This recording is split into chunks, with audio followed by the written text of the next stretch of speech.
Hey guys, this is Hamza with Trading Secrets. Welcome to the channel, guys. Thanks for tuning in. Today I wanted to talk to you about diversification. I know a lot of you are always thinking, should we diversify or not? How much should we diversify? And hey, there's not one. It's just not like one size fits all. It's just not like there's one answer that fits every situation. It depends on your situation. For example, let's say you have 500,000 or $1 million, right?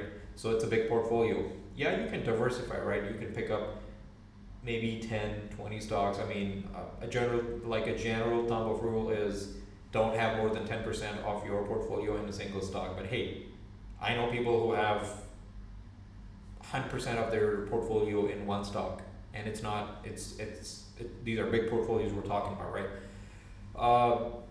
So it all depends on your conviction, right? If there's a stock that you believe it's going to double or triple in the next couple of years, then it doesn't really make sense that you diversify. If you're thinking, like, for example, you have $10,000, right, and you put it in 10 different stocks, and a couple of them go down, and then a few go up, and you make some money, so you make it the 10,000 is going to turn into maybe 12,000, 13,000, 14,000.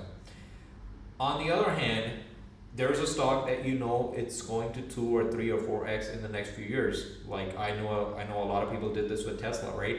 They were just all in on Tesla because they knew that it's going to 5x or 10x in the next few years, and guess what? It did. So if you have 10,000 and you think the stock's going to 5x, now it goes to 50,000, and then if it 10x, you're thinking it's going to 10x, then the 10,000 is going to become 100,000. Now from the 100,000 that you have, now you can start to diversify because you took a risk. It was a calculated risk, right? It's a calculated risk. You're not just gambling. It's a good company. You have your conviction. You know that it's gonna continue to go up. So you just keep accumulating. I know people who've been accumulating XRP for the last many years, right? And then last November, when it ran up all the way to like $3-4, that was like a 7-8x. So a lot of people made money, and then they took out some. For example, if someone had invested 500,000, now he's 500,000. All of a sudden, it's 400,000.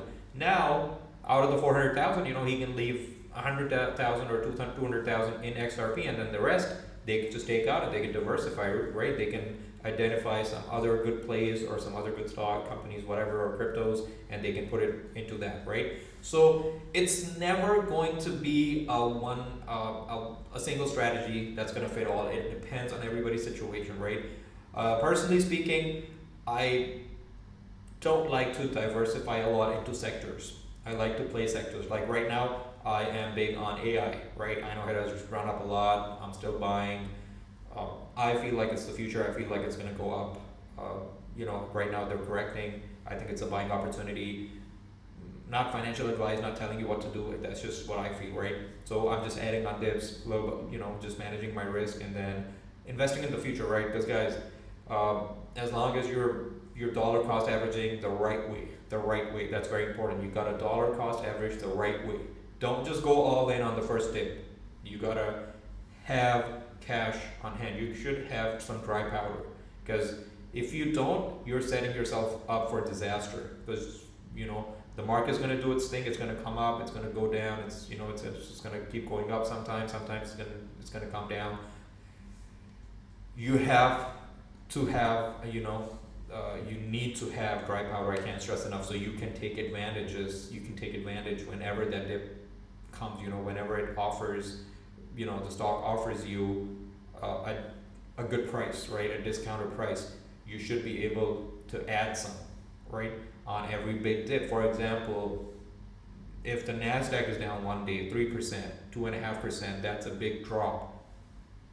You can add some, right? That's what I do.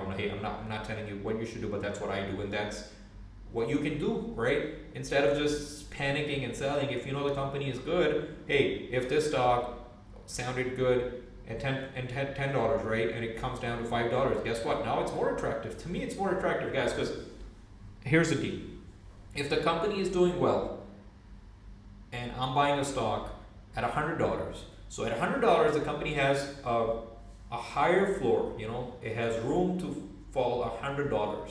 Now, if the same stock comes down to $50, my risk, yeah, I'm down 50%, right? But guess what? I have dry powder, so I can double down at $50. And at $50, the chances of the stock going up higher are more than they were at $100, right? So, and at $100, the stock could have fallen down from 100 to 0, which is, you know, a lot more room to fall than from 50 to 0, right? So you guys, you gotta understand, because this is all, it's all gonna come down to how you manage your risk, right? It's in your head. You gotta think.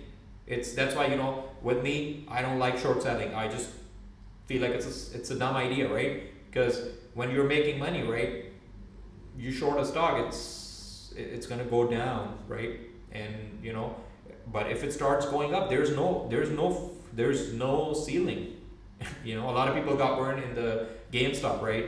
We remember GameStop, AMC. A lot of shorts got burned, right? They lost everything. Why? Because once the short squeeze started and they were trying to cover, there was no ceiling, right? It's just like if I'm investing in a stock which is $20, the max I can lose is $20. But if I'm shorting the stock which is $20 and it starts going up, there's no ceiling. I can lose 100%, 200%, 300%, 400%, 500%, which a lot of people did. And when, you know, back in 2021, when this thing happened with GameStop and AMC. So guys, when you're shorting, you got to be very careful. I mean, I don't short.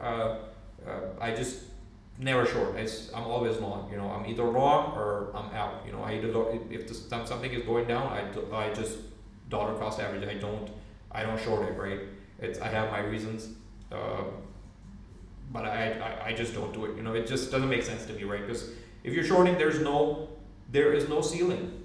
You know, you can lose. I mean, the downside is way more than the upside, right?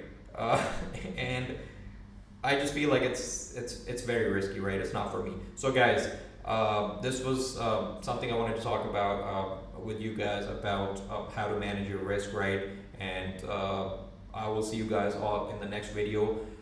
Make sure you like the channel. You know, you like the video, you subscribe to our channel, and then you share it. That's very important, you know, because I'm gonna be bringing my 20 years of experience to this channel, right? This channel is new right now. I have a motto that I want to help people. I want to support people, and my motto is, even if I can help one person, that's like helping a whole lot of people, because that one person is linked to many people, and then those many people are linked to many other people, so it's like a chain. So guys, do me a favor, like the video, subscribe to the channel, and share it with others, and I will see you all next time.